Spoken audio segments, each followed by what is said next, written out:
Это я в любой Ивановке. Рыба в шоке.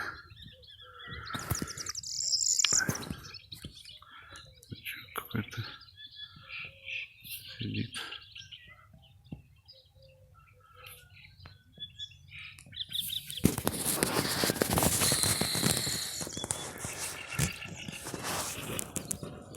Погодка шепчет. Но надо сегодня ехать уже.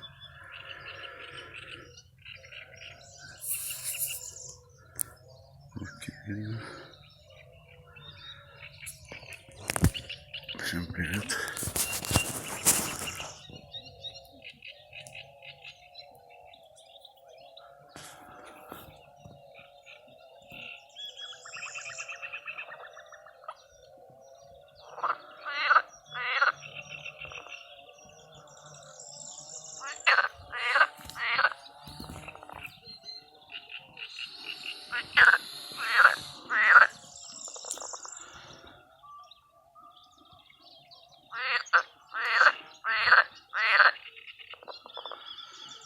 Так, ладно, хватит снимать.